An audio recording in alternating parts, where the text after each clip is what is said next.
Good evening and welcome to the webinar. My name is Jeff Goldsmith and I'll be your moderator tonight. We're pleased to have over 1,300 registered for tonight's webinar. We have a great panel of youth and adults who are going to present tonight on the linked troop model. We all value your input. This team has collected some input already, and we will seek your thoughts through a question and answer segment at the end. All participants are in listen-only webinar mode. To ask a question, please go to the Q&A icon, which is the cartoon bubble located in the bottom middle of your screen, and type your questions. We will not be monitoring the chat tonight, only the Q&A model. We will try to answer as many questions as possible. However, if your question is not answered, or if you find you have further questions after this webinar, please email us at family.scouting@scouting.org. Repeating family.scouting@scouting.org. When you send an email to that address, please make sure to include your own email address in the body of that email, so we'll be sure to respond back to you. This webinar is being recorded. The PowerPoint and the link to access the recording will be posted on News for Commissioners page on the Commissioner website, which is located at scouting.org/commissioners. Repeating, scouting.org/commissioners. I'll now turn the program over to the immediate past National Commissioner, Ellie Morrison, for some opening remarks. Ellie? Welcome. I'm glad you could join us tonight. As your National Commissioner, one of my responsibilities was to visit councils. Typically, I would get an invitation to attend a College of Commissioner Science or some other council event. I loved doing that as it gave me opportunities to meet so many great scouters across the BSA. And frequently, I was asked questions. When it came to questions about girls in the BSA, the questions were often repeated and they inspired this session. They were: why did we decide to make units single gender? What exactly is a linked troop? How do linked troops operate effectively? Tonight, we hope to answer those questions. At the end of 2019, we had 129,830 girls enjoying the adventure of Cub Scouting. There were 31,042 girls in Scouts BSA troops, most of which were linked. The question, what is a linked troop, is probably better stated, what is a linked unit? All units that share the same charter organization are linked. Always have been. We just haven't talked about it in those terms. Most of the time, a chartered organization has a pack, a troop, and a crew. All of those units are linked to one another through their chartered organizations. Many times, they have the same number, but sometimes not. Sometimes they share a unit committee or some of the committee members, and sometimes not. But they always share resources and support one another. Early on in gearing up for girls to enter Scouts BSA, a need was recognized to provide additional support to the new leaders we anticipated becoming Scoutmasters. It was decided to offer a wood badge course at the summit in January, open to participants all over the BSA and staffed by individuals from multiple councils. That month, January, is typically not a time a council would offer wood badge. And because of the confusion surrounding linked troops, it was decided to offer this course in a linked troop format. We learned a lot from that experience, and that has led to several new efforts to do better support of troops across the BSA, including this webinar. Ashley Stingerwald was the ASPL for the women's troop at the summit. Today, she chairs another outcome of that wood badge course.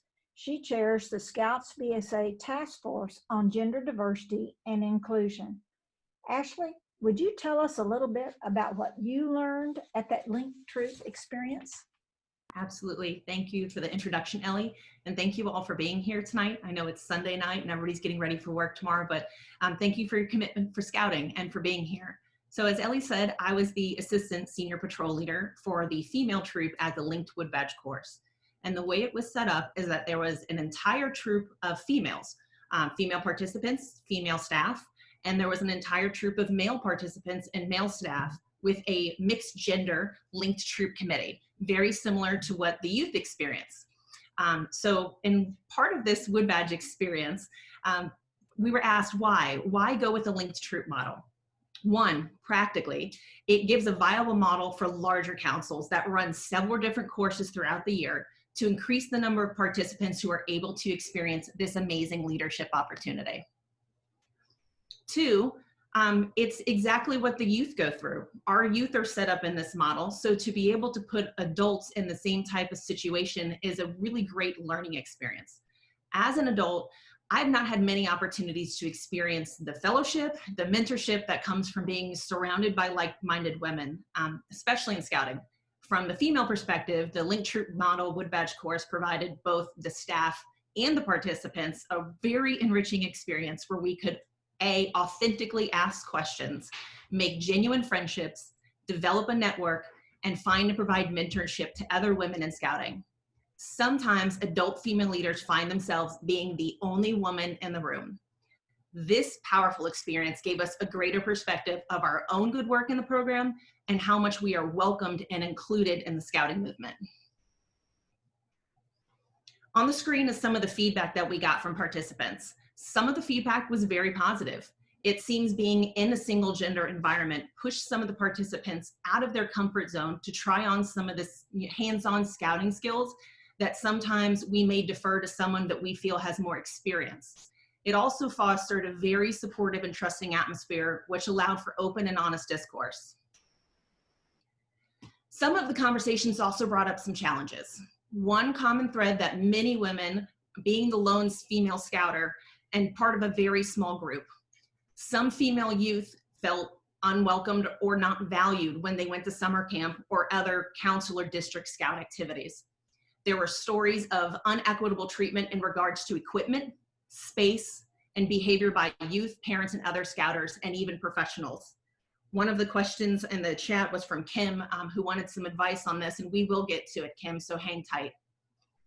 We will go into it more in depth later in the webinar, but one thing that was very clear is that the single gender environment allowed for an honest space for these concerns to be expressed.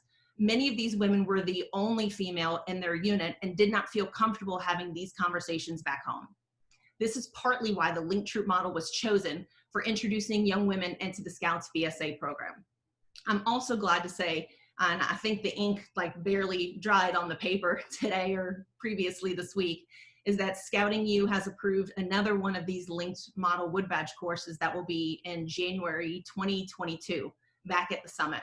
So if you're hearing this and you think it might be a good opportunity for you or someone you know, please keep that in mind because more information will be coming out about that course shortly. Ellie or Gary, can one of you speak more on the background of the decision for single gender troops in the Linked Troop model? Sure. I think it's a great question. How did all of this start? I want to introduce to you Gary Schrader. Gary is chairman of the Pilots Committee for National, and that's the committee that develops all of our new program. So Gary, enlighten us.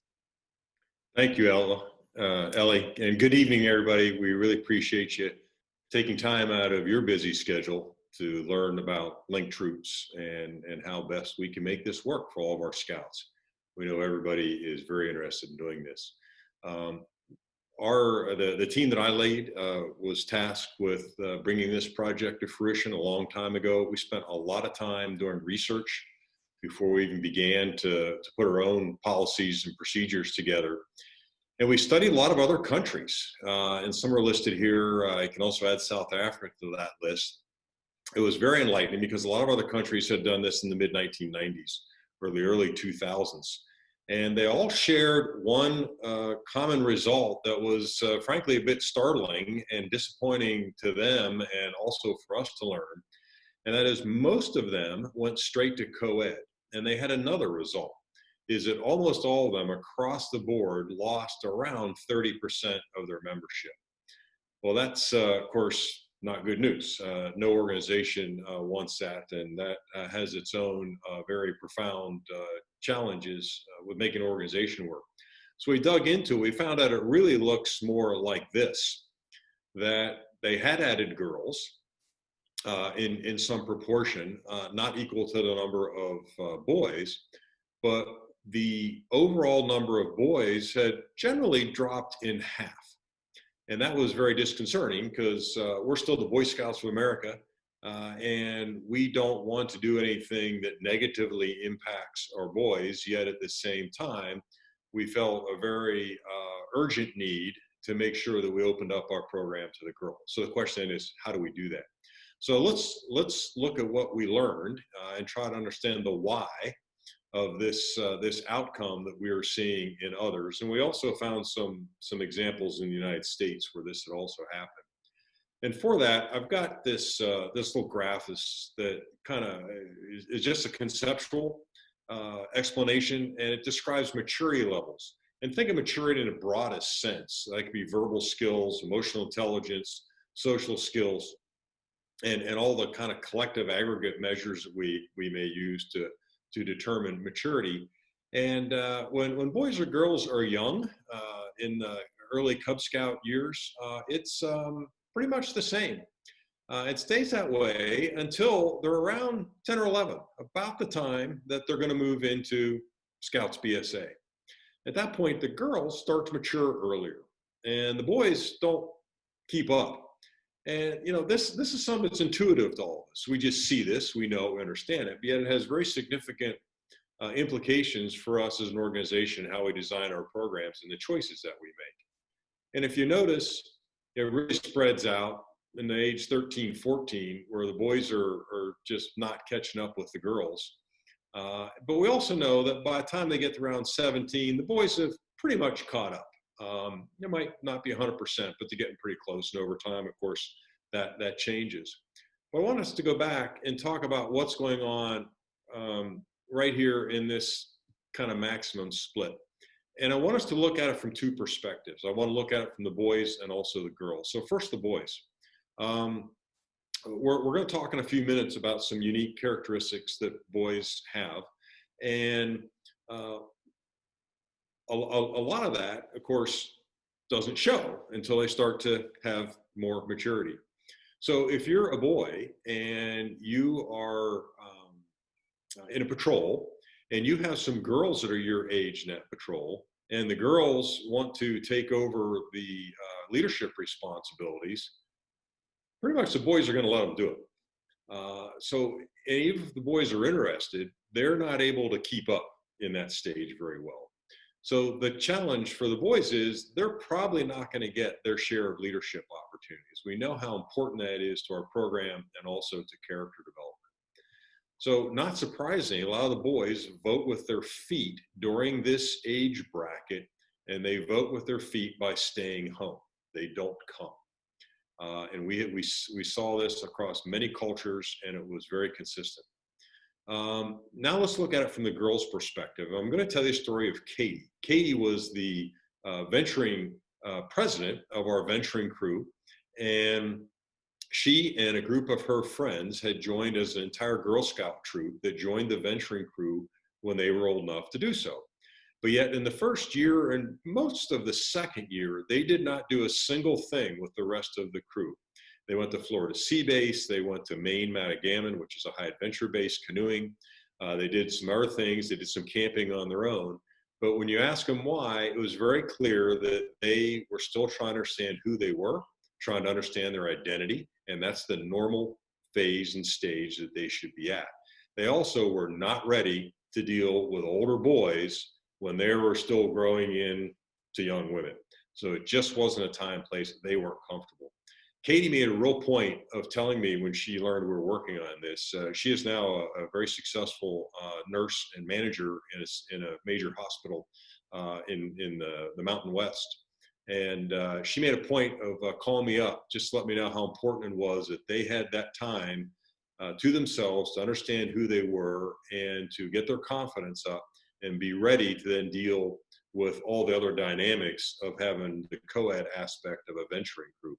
which of course she did. They did fantastic. Her group became leadership during that time frame, and they all went on to great things in life, as we can see. So when you look at it from the boys, you reach one conclusion. Look at it from the girls, you reach another. But it is the same result, and that is at that stage, they each need their own space.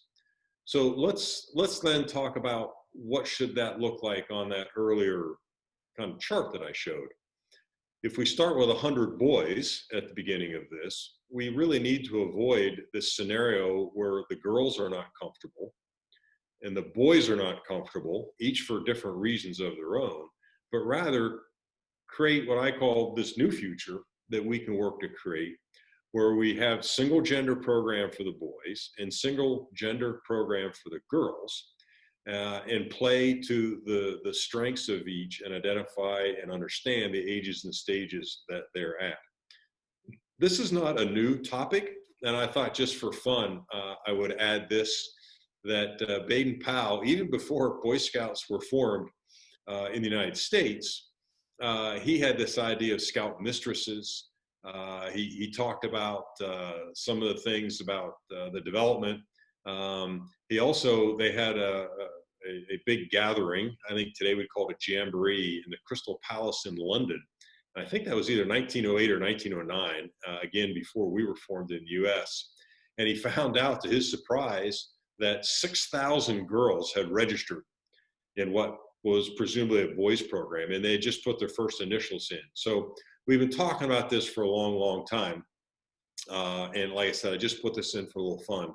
But now society has changed, and we in BSA, we think, have changed with it in an appropriate fashion while still staying true to our understanding of the development. So what I'd like to do now is pass it on to Ellie, who's going to introduce Linda, that's going to give us some of the research on that. Ellie? Okay, absolutely. Thank you. Linda Baker is a respected educator and researcher who has spent a lot of time looking at age differences between the various generations and then the differences between the different genders. So, Linda, enlighten us. Thank you, Ellie. As an educator and researcher, I've learned that boys and girls are more alike than they are different, but it's important to understand the differences. Our scouting research has taught us that the scouting program appeals equally to boys and girls. However, the quality of their individual experience depends partly on understanding the differences in maturity, but also in social interaction and learning styles.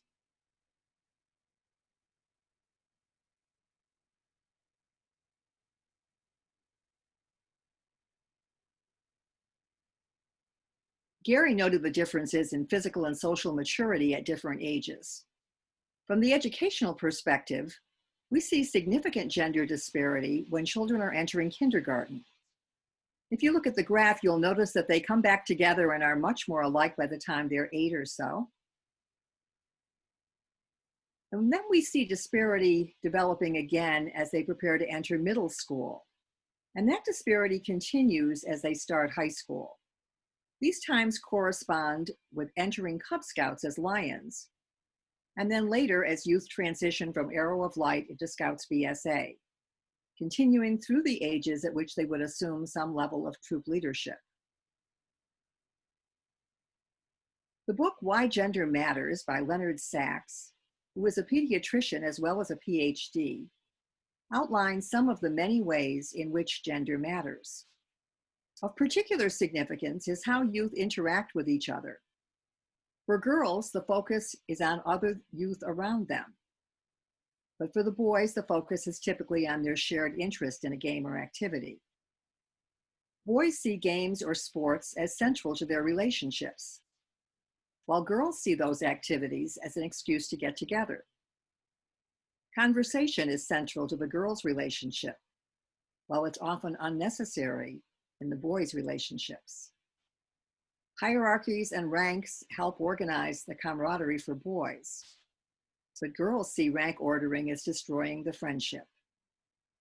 Girls see talking about themselves and their vulnerabilities as a badge of friendship, while boys tend to avoid self-revelation whenever possible. How each gender interacts with each other and the opposite gender also influence how they learn. There are few differences in what girls and boys can learn, but there are big differences in the best ways to teach them. And the social constructs that they build have a significant impact on how they develop a sense of belonging. Child psychologists tell us that the two lasting things we can give our children are roots and wings. Scouting has been amazingly strong all these years in developing both roots and wings, both the safety of acceptance and the chance to try new things. The roots are the haven to count on, the base that is sure and strong, the sense of belonging and values, the knowledge of right and wrong. The wings are the opportunity to follow dreams that soar, to take risks and reach for stars, to always aim for more.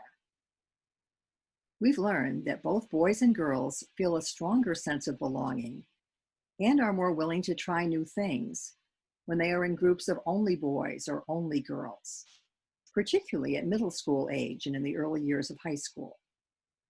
Linked troops give youth the single-gender foundational experiences they need, plus the fun of sharing some experiences with their cohorts in the other troop. Now, Linda, you're committee chair for a linked troop, are you not? Yes. You want to tell us why you started a girls' troop? Sure, yes. We were very aware that gender matters, and our local troop wanted to make sure that we started to invite girls in a way that would give them the same scouting opportunities as boys, but we also wanted to be sure that boys didn't lose opportunities, particularly the chance to develop leadership. The linked troop concept allows a single chartered organization, and in our case, a single troop committee, to oversee and support two troops, one for male youth and one for female youth. For us, the first step was for the boys' troop scoutmaster and the committee chair, which was me, to make sure that our chartered organization was on board. We decided early on that the troops would share the same number. As one dad put it, my daughter's only 5 now, but when she gets her eagle, I want it to be from Troop 24, just like her dad. So that was important to our particular community. Then we planned how we would identify the best candidate for Scoutmaster of the girl troop, and how some adult volunteers from the boys troop would take on supporting roles. For example, the boys Scoutmaster is an assistant Scoutmaster for the girls troop. We ended up choosing one of our female assistant Scoutmasters from the boys troop as the new Scoutmaster for the girls. And yes, she is Wood Badge trained. While some of our adult leaders work with both troops, we also have several female volunteers in the girls troop who are very new to the Boy Scout program. The expectation was that this new troop would function and be run as troops have in the past. That's what our youth and families were looking for. Troops should be youth-led and adult-guided. One of the most important reasons for having separate troops for boys and girls is to ensure that both boys and girls have the chance to develop leadership. Although it will take a while before our troop for girls has all the positions that you see in this large troop org chart, it was important to elect a senior patrol leader right away to start the building process. The youth and adults from the boys troop helped us to organize joining activities and to get the word out throughout our scouting district, but also through their own personal contacts. I loved the moment at a boys troop event when a scout raised his hand and said, "Would it be okay if I mentioned this at school? I think some of the girls in my class might be interested." And of course, we were thrilled with that idea. We learned that most aspects of scouting were not changing at all as girls joined. We worked to ensure that everyone was aware of the minor program changes as girls were welcomed into Scouts BSA. Things such as extending Order of the Arrow membership to female youth and providing a limited Eagle time extension for older youth joining Scouts BSA for the first time, whether they were boys or girls.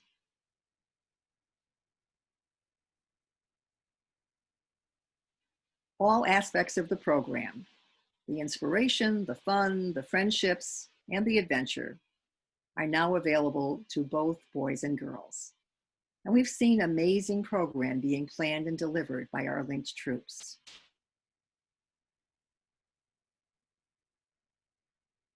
The linked troops for which I serve as committee chair were fortunate to have awesome youth leadership as well as adult support. Dana and Charm, who are with us today, served as senior patrol leaders for their respective troops for much of this past year. We've invited them to share some of their experiences in how to make the linked troop concept work. Before they start to talk, I do want to mention that we went through the youth protection guidelines very carefully and consulted with the BSA national folks to make sure that we really are protecting these two youth. We have their parents' permission, of course, but we also are following a lot of other guidelines, including the fact that we're only using their first names. And if we have any other youth who are on this particular webinar and you ask a question, please let us know that you are youth, because again, we want to protect your identities. So Charm and Dana, can you tell us a little about what it was like at the beginning? Yeah, so in the boys troop, at least, we had been talking about having a girls troop for about a month or so before it happened. In this picture, this was our first meeting, which was March 6, 2019, as you can see in the bottom, where we welcomed the new girls troop. And again, since we had been expecting this, the transition was pretty smooth.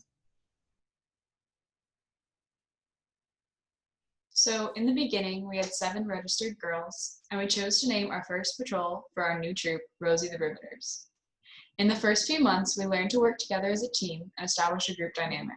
We went on our first camp out and hike as a troop. And I felt that these experiences were very important to our troop as we became accustomed to being part of a linked troop and learning new skills. So I had to experience this a little bit on the linked wood badge course, where there were some decisions to be made about how much we do together as a linked unit or how much we do separately as separate troops. Charm and Dana, how have you guys handled that with your linked unit? One of our first activities together was rock climbing for one of our meetings. As a troop, we like to sometimes disperse, fun meetings within our regular meetings to, I guess experience Boy Scouting together. As we continued, though, the girls sometimes chose to accompany us to our campouts, and other times chose to plan their own and attend their own campouts. For example, in the photo in the top right, the boys troop went to our summer camp while the girls troop chose to go to another. As for the meetings, the boys troops continued to host and plan our own routine Wednesday meetings, while the girls troop joined us for openings and closings, and the SPLs alternated hosting openings and closings between the troops. But they went to their own separate area to work as an own separate troop after opening. Basically, we decided what to do together and separately based on things that we were interested in. It was really important, to me at least, not to feel obligated to do what the other troop was doing, and I think that that contributed to our linked troops having good teamwork and a good dynamic. The activities that we did together were also often not at the same campsite, but we still found ways to interact and build a good relationship between the troops. This also contributed to some great friendly competition at district events, including the Fall Camporee, which our 2 troops co-hosted. Our linked counterpart has, quote, never been so motivated to beat us.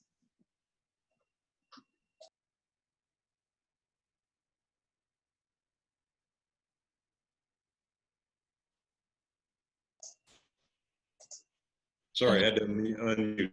That brings up a question on leadership and the needs to develop that leadership. So how did that partnership work, and how did advancement work? How did you meet the varying different needs of each troop when they were different stages? Of course. Advancement was quick to occur in our troop, especially because of the time crunch for our older members wanting to reach Eagle. I made sure to give time during our meetings so that groups of the same ranks could help each other where they were stuck on a requirement. In terms of leadership, I think this is where our age differences, of which we have many in our troop, became an advantage. The older girls stepped up in the beginning, which provided a good example to the younger girls. Recently, we gained enough numbers to split into 2 patrols, which led to a better dynamic and more cohesive environment, and we started to see the younger girls step up into leadership positions and do excellent jobs, especially now with the added difficulty of digital scouting. And for the boys troop, we also had planned meeting time for the younger troops to work on their advancements, although I do have to say they were a little less motivated than the girls were. But our first quarter of honors together, we held the ceremony together, but have different roles for each troop. For example, again, we have different SPLs, patrol leaders, and etc.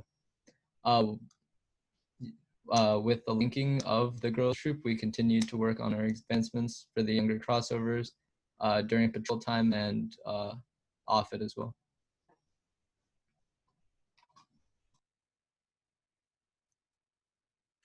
So Linda, the troop committees in charge of resources, how were they shared? And what were some that the girl troop had that they developed separately?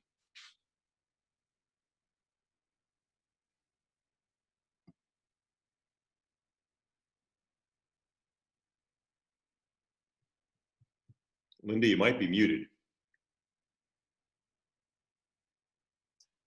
Yes, thanks.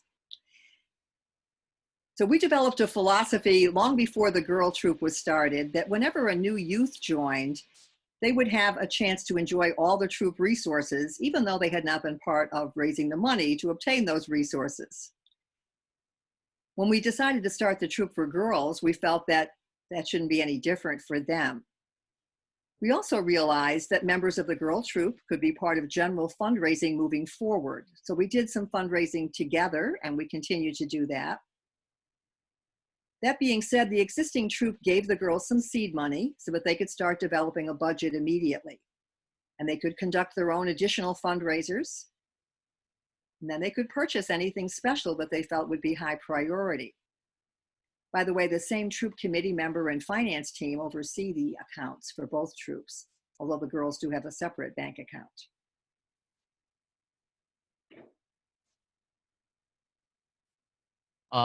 In this picture, this is a Dutch oven that the adult leadership of the boys troop got as a gift for the girls troop.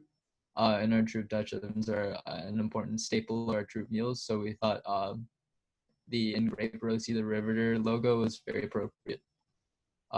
At the beginning, the girls troop shared tents, stoves, propanes, tarps, and anything else that we had in our trailer that was free to use.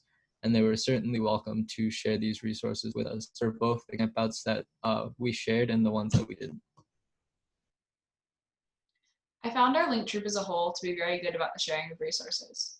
We were welcome to any resources, like Charm said, from the troop trailer, as long as they were available, and we also got many resources from Mrs. Baker, who had been storing old troop equipment in her garage. She gave us our patrol box, which we refurbished and added new materials to. However, we have been accumulating our own resources as well, including our first purchase, a flag, and a Dutch oven, a gift from the troop, as well as a trailer. We also built our own Klondike Derby sled. So Charm and Dana, before I throw this question out to you, I wanted to make a strong statement here. As I spoke a little earlier about the Link Troop Wood Badge course, one of the challenges a lot of the women spoke of was, I can't put it any other way other than unwelcoming behavior. Disrespect, unwelcoming behavior, slights, whether intentional or unintentional, are unscout-like and unacceptable. This behavior is not acceptable towards female youth, adults, scouts of color, scouts of different abilities, scouts of different religions, or any other differentiating factor. The behavior is not part of scouting. If you are experiencing unscout-like behavior, speak up. Talk to your leaders if you are a youth. Talk to your unit commissioner if you are a leader. Talk to your scout executive if you're still not getting anywhere. If you witness unscout-like behavior, speak up. Just like with youth protection, the first step is to remove the adult or youth who is a victim of the unscout-like behavior. We are here to protect our youth, and we are here to protect each other. We are here to develop the next generation of leaders through an equitable and welcoming program, and that begins with every single one of us. Charm and Dana, what has been the experience in your Link troop? Right. So within our troop, we've always felt gratitude and respect for being in Scouts BSA.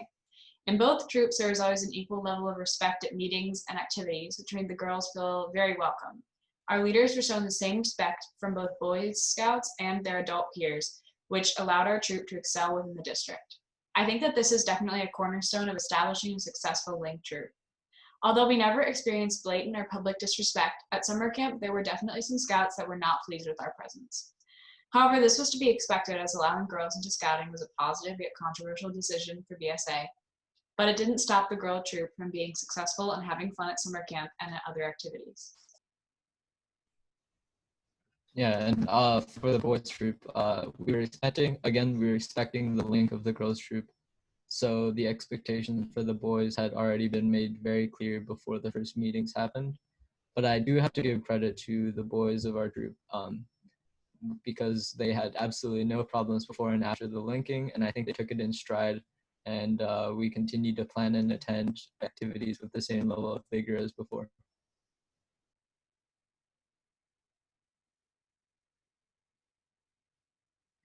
There's no doubt that the pandemic has changed so many things about scouting. Although I have to say, I am thrilled with the creativity that I see in terms of keeping on scouting. So Charm and Dana, y'all talk a little bit about how the pandemic has altered the way you do scouting.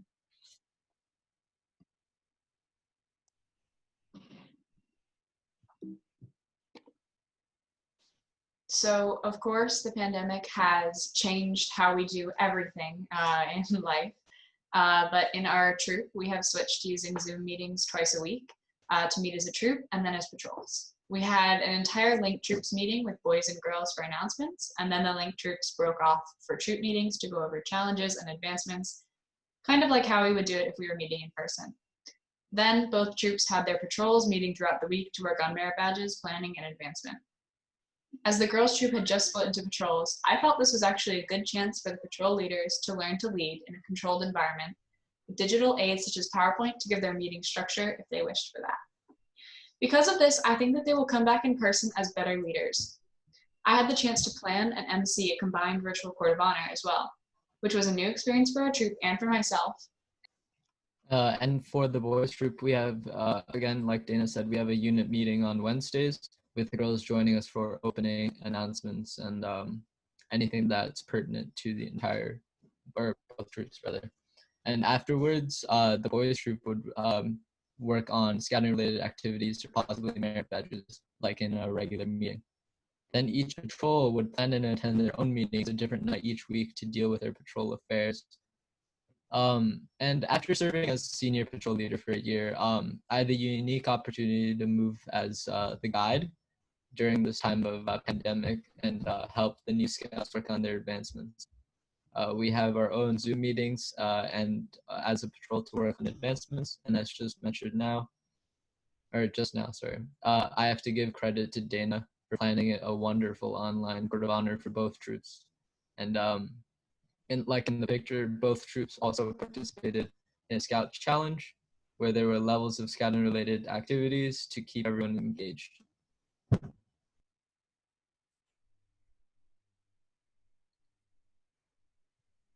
So let's get down to the question that's been asked many times tonight and many times in the field.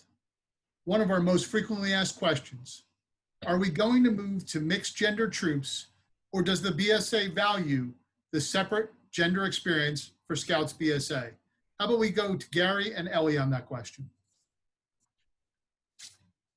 This is Gary. I'm going to start with this. And I want to acknowledge Kara in your questions. You asked this same question, slightly different words. Your comment on the Q&A is I know dozens of troops running their link troops is integrated, it's working for them. They feel they're choosing between two right choices. Like you, I also know of dozens of people that are doing that. And that's probably the most frequent question that we get on this. Some people think it's a stepping stone, what we're doing now, to eventual co-ed. That is not the case.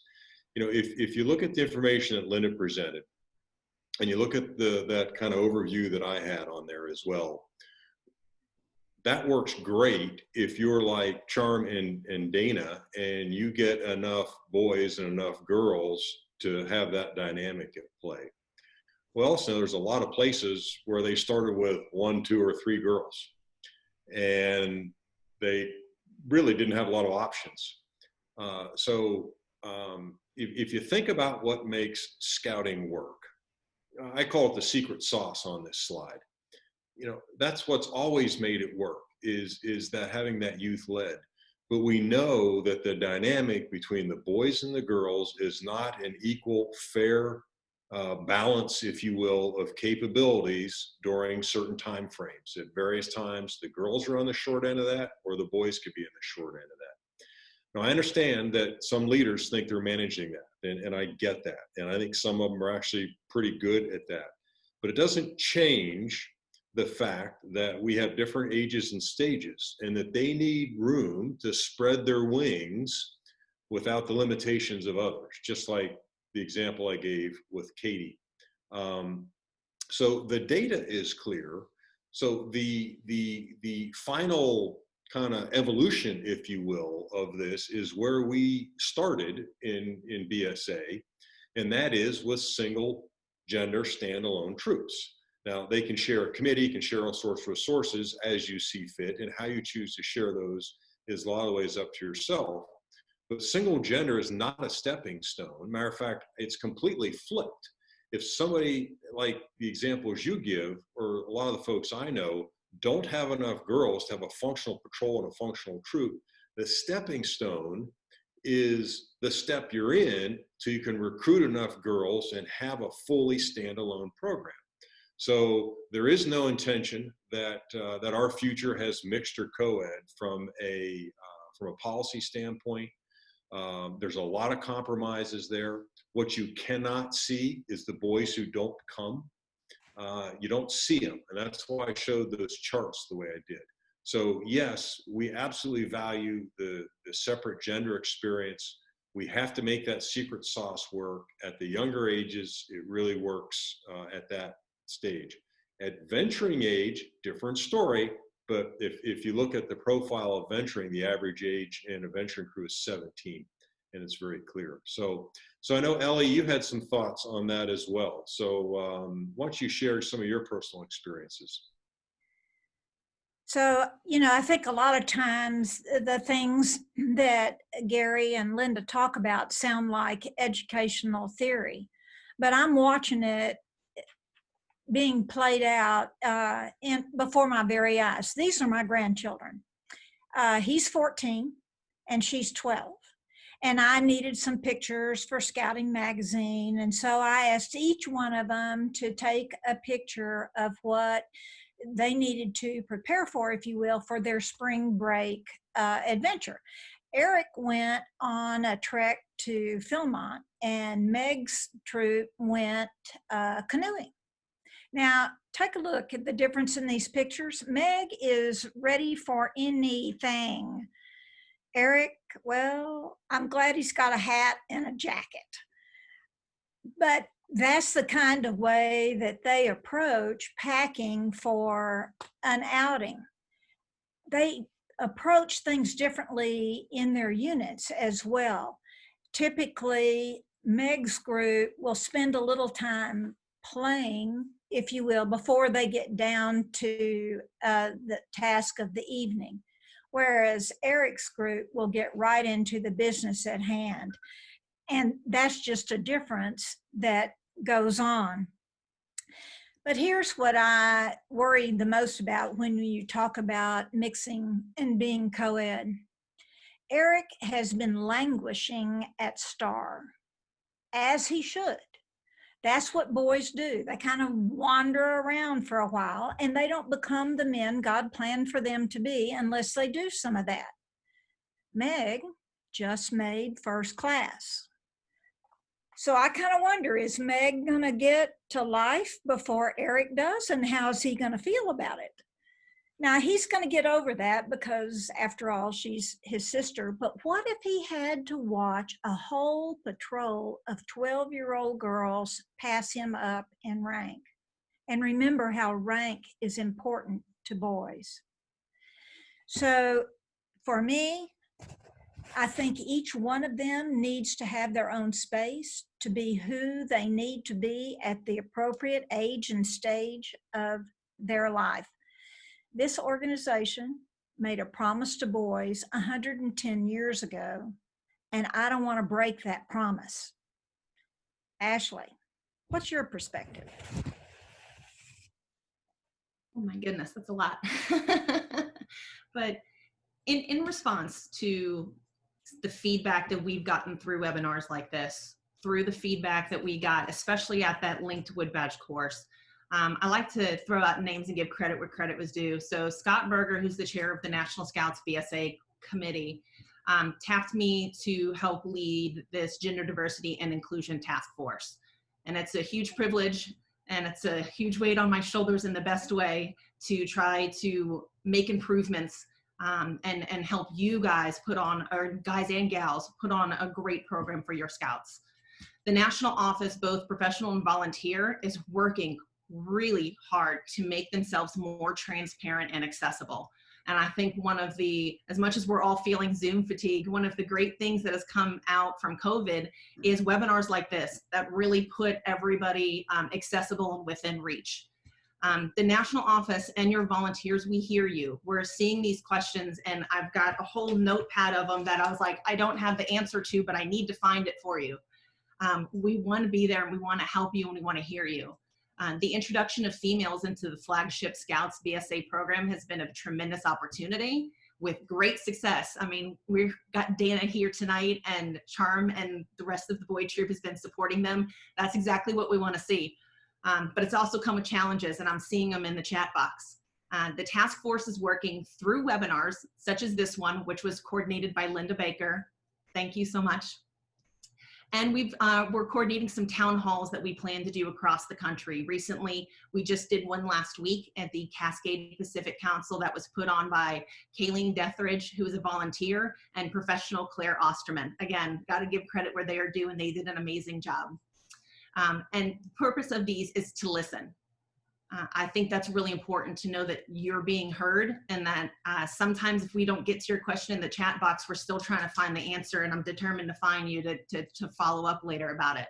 But we want to hear your stories of success and we want to hear what your challenges are. And we want to find ways through resources, best practices, through the review of our materials. One of the questions I saw come up was about linked troop training and or training for those who are running a completely female separate troop. We're looking at it. The task force is going to be going through those trainings and making sure that we're addressing some issues that linked troops might be running into. But, and we're trying to work as fast as we can because we know time is of the essence and this would be helpful to you right now, but we're working on it. We want to make sure that every youth and adult receives equitable treatment and feels valued and welcome in this program. Our scouts and scouters, you are our greatest resource. You give of your time, you give of your talent, and a lot of us give up of our treasure too. And we need to help you make scouting the best leadership development program in the country. And we want to support you. If you would like to share a success or a challenge, please email family.scouting@scouting.org. That email goes directly to National, but they are filtering those out into task force such as mine and others that are helping other, gender diversity and inclusion initiatives in the scouting program right now. Your feedback will help educate, give us information and feedback that we're getting in the chat box and from these types of open discussions are what going to steer my task force. So I want to know what's going on in your unit. Gary, what else do you have that we can look forward to in the future of scouting? Thank you, Ashley. You're bringing a lot of insights to this. We really appreciate all the work that you're doing. So let's talk about the future of Scouts BSA. There are a lot of teams working on a lot of things, whereas merit badges, other programs, this new diversity and inclusion that the National Executive Committee announced to probably roll out next year. So my team is tasked with looking a little further down the road. Clearly, we have to continue to learn to serve the unique developmental needs of adding girls to our program. We know that they're different. We know that we have to understand that. We have some research that looked at some of this and also our leadership. It was actually $7.5 million funded by the Bechtel Foundation. So, you know, this is not just a bunch of scouters and our opinions. We are using the most well-known and now well-funded researchers in character development and leadership development youth are really guiding us on this, and we're going to follow that guidance. So look for a lot of that as we understand those differences, and that'll be even more important to have the single gender troop and to do it well. If we do it well, we know these units will grow, and we're going to have, you know, more than that original 100 boys and more than that original 30 girls. We want to be on the high side of that. We mentioned family scouting. We use that term a lot. There's another iteration of that, and we're going to share a little bit more in a minute here, but it's a way of bringing all the units together, the Cub Scout pack, the troops, plural, and a venture crew, and leveraging all of that. And there are some groups, I'll call it a scouting group, that have been doing that for 20 and 30 years with extreme success. I think the rest of us are catching up. So we have been piloting some of those things. We also want to leverage our newfound knowledge on online engagement. We may have Zoom fatigue, but it's also a way of reaching folks as we're doing tonight. So leadership development is clearly going to have a much greater role. You may have noticed, if you've been a longtime scouter, that 10 years ago, we asked about the aims of scouting, and what we said was character, fitness, and citizenship. And now we added leadership to it. And we know when we look at the broader images that we have of our marketplace, that what differentiates us as an organization is our character and leadership development. We do it better than, frankly, anybody else out there, bar none. It's not even close. And that's, again, that's not just an opinion. That's what the researchers are telling us. So you're going to see that brought to the forefront in some new ways. We're really looking forward to that. First look at that. I would really encourage you to sign up your units and your scouts for the Jamboree next year. There's going to be a new program called Leadership Heights, and Leadership Heights will have kind of introduction to all these elements, and what we're going to add it to some of the shows and things as well. And if we do this well, then we're going to grow scouting. And I think that's the most important thing that we've got to do. We've got to find a way to grow scouting.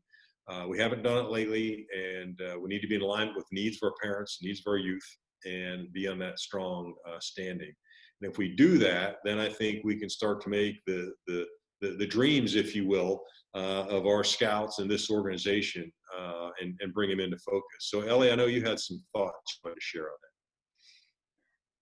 that. Well, first, I wanted to thank you for taking this time away from your family and out of your weekend and joining us tonight. I hope that we have given you some insights and some understandings that you can use as you go forward in scouting. The next big event for all of us is recruiting. And this year, recruiting is going to be like it has never been before. And the truth is, we really can't wait until school starts again to begin recruiting. The National Council has been working on some new tools and vehicles for us to be able to use in recruiting. And the tools that they've developed for Cub Scouting are already out and on the website. So be sure and go and search for those. And they're working for some on Scouts BSA too. And that will be coming out very shortly. So keep your eye out for that. And if you have an idea, if you have a plan for how you plan to recruit for your unit, please email us and let us know what it is that you're planning. The truth is, the more youth that we have in scouting that have a scouting experience, the stronger our organization and ultimately our nation becomes. Thank you for all you do for scouting. Thank you for reaching out to kids, for welcoming them into your unit and helping them to grow into the leaders of tomorrow. Jeff, do we have time for a couple of questions? We certainly do. We've got a number of questions that we've answered via chat, via the Q&A function. But to go ahead and ask your question, please type in your question in the Q&A icon located in the bottom middle of your screen. It looks like a cartoon bubble. Please type the question to everyone. If your question has not been answered, or if you have further questions after this webinar, please do reach out to us at family.scouting@scouting.org. A couple questions have already come in. We want to make sure we answer those. Right off the top, we have a question. We hear a lot about family scouting. What does family scouting mean, and how does that relate to linked troops? Ellie, Ashley? The concept is not limited to Scouts BSA troop. It also includes packs and crews. And what it really means is there is a place in scouting for every member of the family. Tell us about, what does your unit do, Ashley? Y'all are a step ahead. I don't know about that, but we have a family pack and a male troop and a female troop and a crew at our charter organization. And one of the things that has worked well for us is that we all meet on Sunday afternoons. And I know people are like, oh, Sunday, that's family day. But that's exactly why we chose Sunday, because it's family scouting. So I have 3 kids, and if we are not scouting, we are at sports, we are running all over town.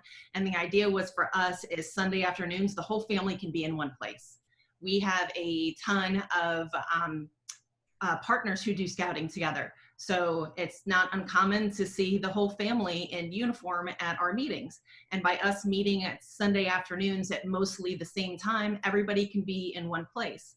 One of the things that has really helped us with recruitment, retention, and I get the question all the time, how do I get more leaders? How do I get more parents to help out? Well, we're all friends. If you call up a friend and ask for help or a favor, your friend's gonna help you out. So if you are friends with your parents, that goes a long way to getting them to volunteering and or taking on a task that would help out the pack, the troop, or the crew. We strongly discourage what I call drop-off culture. We ask the whole family to come and stay and hang out. And sometimes us parents enjoy talking to each other, I think more than maybe the kids do at some of the meetings.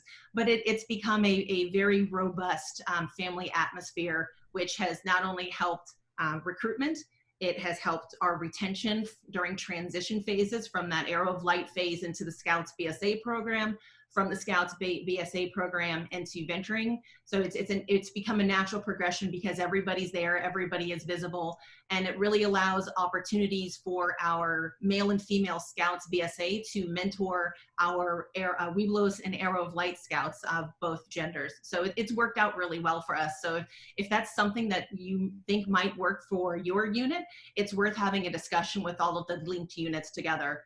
And in doing that, because we all know the leaders, the pack leaders know the troop leaders know the crew leaders. You know, we hear a lot about units that maybe aren't getting along or utilizing their resources. Since we all know each other and see each other on a weekly basis, it helps really for us to have those bonds to help communicate when issues do arise. Thank you, Ashley. Gary, a question to you. What are the rules about sharing leadership? For example, can the linked troops share the same senior patrol leader or scoutmaster? Why or why not? Thank you, Jeff, and whoever posed this. So the answer is no. Linked troop cannot share the same senior patrol leader or scoutmaster. So why? If you go back to all the reasons that we've described about the unique characteristics and the unique programs, they really need to be they need to be separate, and especially the patrol leader council, because that's where the youth are going to do the planning. That's also for the annual planning session. I saw some comments here about some people doing it together. And I would encourage that as just being a very temporary phase or stage until you can get enough youth in.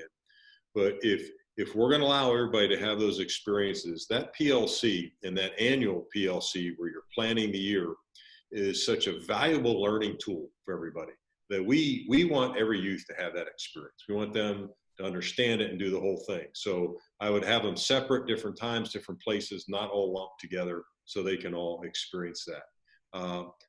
You know, I just a quick comment. I understand how hard it is when you don't have enough kids. I started a troop from scratch. It only had a handful of kids, and it was so hard to get things done. And all of them were 11 years old. I had 11 11-year-olds the first summer of camp. And it's a lot of work to go over the hump and get into that youth-led and structure and to make it work. But within 2 years, we had about 50 kids, and we ended up topping off about 80. And I was Scoutmaster for 11 years, and we stayed that for the rest of the time. So you can do it. You can get there. I think we should not be satisfied with ourselves just because maybe we found a way to make it work at the moment, but have separate leadership, make a commitment to it. I think that's making a commitment to the youth in our communities. So thank you, Jeff. Thanks, Gary. Feeding off that question, Ellie, a question for you. How do we resolve the problem if we don't have enough female participants or female volunteers to meet the youth protection guidelines for troops for girls? Well, recruit, recruit, recruit. And I think Ashley just gave you a great tip of asking your friends to help out and kind of lure them into leadership, if you will. But look outside the normal places for things. There's an outdoor club at the university in my town, and we've got 2 boys and 17 young women as members. So don't just look at the parents of the kids in your unit. Look beyond. So, Linda, a question for you. This is kind of a companion to Gary's question.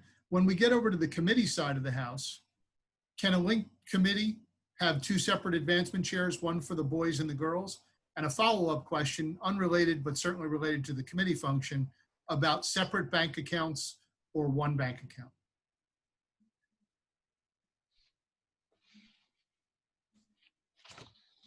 So there are a lot of variations on this theme. Certainly the linked troops and whatever committee structure they come up with can make those decisions based on what they think will work best for them. There are a lot of advantages to having one committee for the 2 linked troops, but that's not a necessity. And within the committee or committees, it's certainly possible to have separate advancement chairs for the 2 troops. Perhaps there's an advantage as you start out, at least that's what we found, to having the same people working with both. But that's up to them and up to the particular group of individuals working on this. In terms of the separate bank account, you certainly want to work toward that. I imagine that in many cases, because there's so much sharing of resources in the very beginning, there probably would be a time lag before a separate bank account is established. But because the troop is separate, the female troop does need to have its own account moving forward. What else was involved there, Jeff, that perhaps was related in terms of these other questions? Those are the 2. Gary, a follow-up for you. Can an assistant scoutmaster be registered as an assistant scoutmaster in both of the linked troops? Yes, absolutely. As a matter of fact, we encourage that. Sure. Great. Next question up. Is it a requirement that linked troops for girls have the same policies and practices as the linked troop for boys? Ashley? No. I'll give you some more information other than that, but the quick answer is no. If you are following the program, if you can say what book, what page you are on in the handbook and what you are working on, that is the program. Scouting might look very different in a linked troop, male and female. They can decide, the girls might want to be going out and backpacking, and the boys might want to do car camping or vice versa. It's all scouting. It might look different, but if you are running the program, you do not have to do openings and closings together. That's a lot of troops think you have to do it that way. You do not. It can look very different. Just run the program. I hope that's helpful. Absolutely, thank you. Ellie, a question to you. There seems to be some kind of assumption, maybe even a stereotype, that female leaders for Troops for Girls have less scouting experience than others. What's your input? Well, it depends on who you pick. For the girl unit that I'm the unit commissioner for, one of the assistant scoutmasters from the boy troop was chosen. She had been with the troop for a long time. Her son had moved on. But the interesting thing is, not only was she wood badge trained, but she's a very proficient backpacker, more so than the men in the boys troop. So it just depends on the individual person that you choose. Thank you. Let's go to Dana and Charm. What obligation does a Ling troop have to each other? For example, how does the BSA expect Ling troops to support each other? Do you want to go first, Charm, or do you want me to take this? Do you want me to? I'll go first. Okay. So, I mean, about the question, I guess I don't think there's supposed to be like an obligation per se. I mean, we certainly hope that like both troops will be cheerful, friendly towards each other, as is the scouting way, right?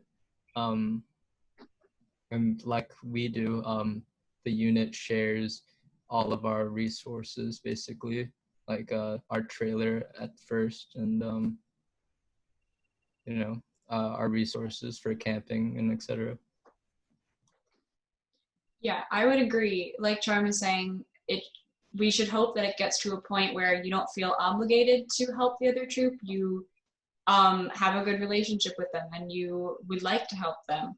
I feel like obligation can sometimes have a negative connotation, but it's also important to remember that units should equitably share their resources because they are the possession of the charter organization, and that you can separate your equipment if the resources allow. Thank you. Linda, a question for you. What steps could be taken to resolve and learn from a situation where a troop for girls feels disrespected and given no chance to make their own decisions? Yeah, that's something that we do hear of every so often.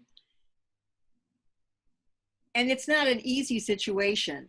However, it's really important to involve the commissioner and maybe even the council program reps to be sure that there's a chance to listen to everyone and that they all have a chance not just to talk directly, let's say, with the commissioner as individuals, but that the entire group has the chance to listen to each other so that they understand the perspectives and can clear up whatever misunderstandings have come about.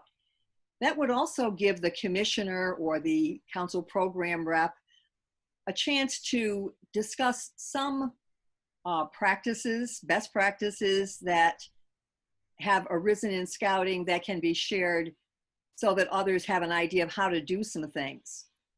You know, we hope that, for example, there might be a chance to share parts of this webinar with some groups that might be having difficulty imagining how it can happen. There's a lot of chance for listening and a lot of chance for sharing ideas.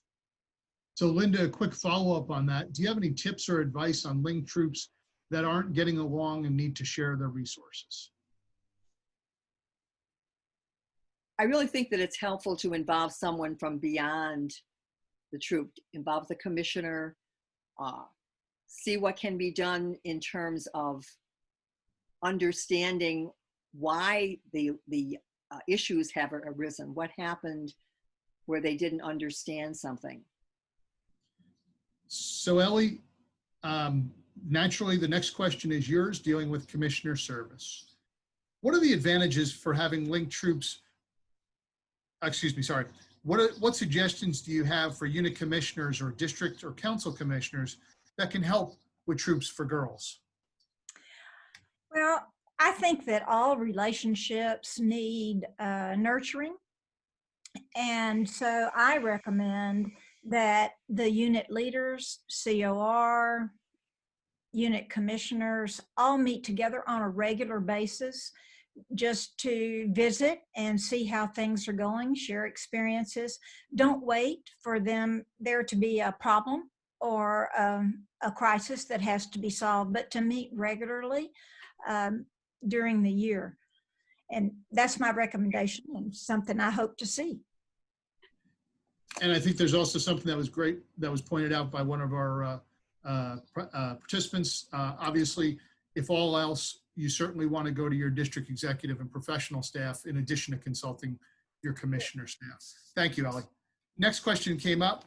What are the advantages of having linked troops with one troop committee overseeing both the boys and girls troops? Linda? The real advantage is that sense of teamwork. The idea of working together, talking things through, coming up with ideas, the brainstorming that happens makes both troops really stronger.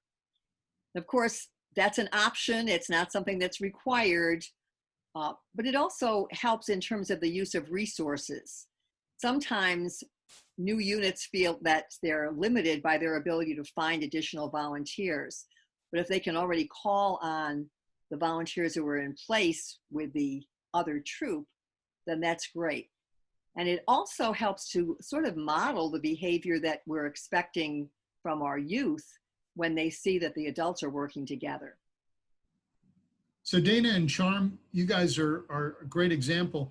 Let me ask, how have you handled the COVID situation and the virtual meetings?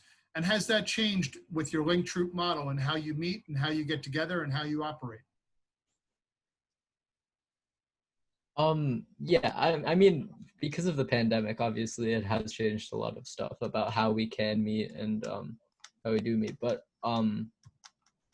other than like not being able to meet physically, not being able to go on campouts, I think you know, our linked troop relationship hasn't really changed much. And I think the meeting integrity at Zoom meetings, or we try to keep the same, you know. Dana can talk about her view, I guess. Yeah, I would agree. I think that while the Zoom meeting does provide a very structured environment where we can definitely get through a lot of our things, and while it hasn't changed really how we meet as a troop like we would before, but we do have added patrol meetings. I think that there is less chance for bonding within our interconnected troops because you don't have like that little like laugh or like a inside joke that happens during a meeting. You don't have that interaction with your peers and conversation that you would at a normal meeting if we were in person, which I think does slightly detract from the experience and is missed. So we have a number of questions that I think maybe we can answer generally. What exactly is a linked troop obligated to do together? Linda, do you want to start? Sure. They really aren't obligated to do a whole lot together. They actually can be quite separate. We do tend to see them having some aspects of their meetings together, but that's not necessary. It really depends on what the particular families as well as the particular leadership of the troops, adult as well as youth, would like to do. And certainly we want the units to be youth-led, but some of the arrangements will be arranged by the adults. And part of the whole idea of family scouting is to try to have some aspects of the linked troops be physically together or together on Zoom, in the sense that then families are not going in so many different directions if they have youth who are members of both troops. But there are really no rules about that. It's more a matter of just not having everything together and making sure that they have the separate leadership. Ellie, we have a question that came in. Should we expect or even anticipate all-female leadership for a Scouts BSA troop for girls? No, I don't think that's realistic. And I don't think it's really good for the kids in the unit. I think that what is important is that the youth in a unit, be it a boy unit or a girl unit, have the opportunity to watch men and women work together side by side for a common purpose of bringing the mission of scouting into reality, but also working together with respect. And I think that a lot of times kids don't have that opportunity to see men and women working together side by side with respect. Thank you, Ellie. As we just finished up the crossover season, or are finishing it up now, Dana and Charm and maybe Linda, can you talk a little bit about having youth visit the two troops and what might need to happen in case there's not a lot of female troops available in the area? Could a female group visit a boy troop just to see how Scouts BSA operate for their Arrow of Light process?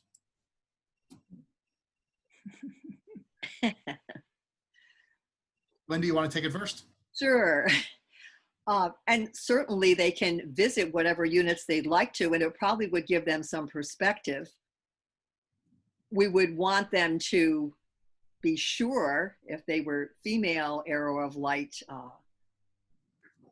potential crossovers, we would want them to be sure to visit at least one female troop. And it is somewhat difficult because in many areas of the country, there may be only one or two troops for girls within a district. There may be some distance that people have to travel. So for example, in our particular troop for girls, we have quite a few girls who are not from our own community. They're coming from out of town. We have some that are driving perhaps an hour or so to come to the meetings, and yet they're still participating wonderfully. And Dana, maybe you can give us some more perspective on all of that. Yeah, of course. So just in terms of like general recruitment, a lot of I saw a question in the Q&A about it as well. Just a lot of the girls that we bring into our troop come from relationships that are interconnected between our link troop. A lot of girls with brothers. That's like basically the main focus of how we get members into our troop, or the main source, not the main focus. But we have recruited at schools, and we just try to expand our outreach, like Ms. Morrison was talking about earlier, looking in maybe not the most likely places for recruits. But unlike our boys troop, we don't have a like steady stream of people coming in from our local Cub troop. We did not receive any Cub Scouts crossing over this year into our troop, but we did have, I think, maybe 5 Cubs crossing over into the boys troop. I'm not sure about my numbers there, but we do have to often look elsewhere for recruitment because we don't have that base of girls in Cub Scouts. Yeah, I agree with Dana 100%. And I think right, like the best way to get the first flow of girls to start the troop really is through those connections that you already have. Like, for example, I know my sister is gonna start and has been doing, or rather join the linked girls troop. So while we're on the topic of membership, Gary Schrader serves in a number of roles, but one of them is as our Vice President of Membership for the Northeast region, one of the 4 regional VPs of membership. Gary, in this virtual world, recruiting of both boys and girls seems to be a bit of a challenge. Can you tell us what resources and strategies are being developed for that purpose? Yeah, thank you, Jeff. There's a lot going on, as you know. We have a little bit of headwinds. The CDC's guidelines for schools made it very clear they didn't want outside groups coming to visit. That would include scouting. So a lot of things we used to do in schools, particularly Cub Scouts, probably not going to be available to us. So toward that end, on August 8th, which is a Saturday, watch for announcements, we're going to have a national open house for recruitment. And we're going to make all the resources that we have available for everyone at that point. So I encourage you to piggyback that and take advantage of the resources that we're building around it as well. So if you go to the membership and marketing part of the website, sometimes under branding, on scouting.org, you'll see a lot of resources there. Take full advantage of them. In addition, this fall, there's going to be probably two things that are kind of spun off from that Camp In that we had, about 6-7 weeks ago that was so successful. So look for some things that way too that you can use. But in the end, it's one-on-one, and it might be one-on-one over a Zoom call now, but it's still one-on-one of people just getting the invitation saying, hey, will you come join us? And it's going to be so important to fill out both troops for boys and troops for girls. It's really important, but a lot of resources out there. Don't be afraid to ask for help. We're here to help in any way we can. Thank you, Gary. A quick question for Ellie. There's certainly some requirements about female leadership for troops for girls, but the question came in more than once. Does the Scoutmaster of a troop for females have to be a female? No, absolutely not. But you do need an over 21-year-old registered female as a leader in some capacity in a girls' troop. Scoutmaster can be male, doesn't have to be female. Great, thank you. Looking at another question here, just checking through.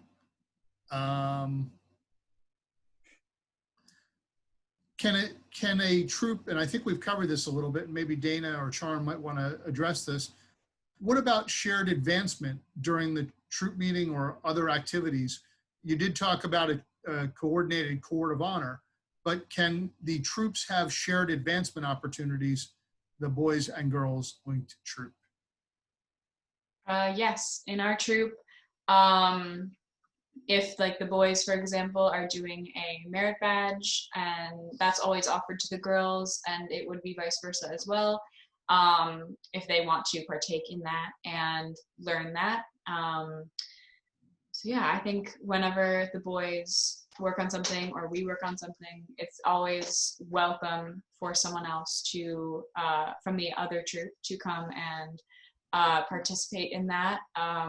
Sometimes we will have leaders from the boys troop who are available to do advancement during meetings. So we will send girls who need to get things signed off into their meeting, which is only a short walk across the hallway away. So they are allowed to participate in that advancement as well. Yeah, like for example, before the pandemic, I remember one of the requirements is to, track how fast you can run a mile, I think it is.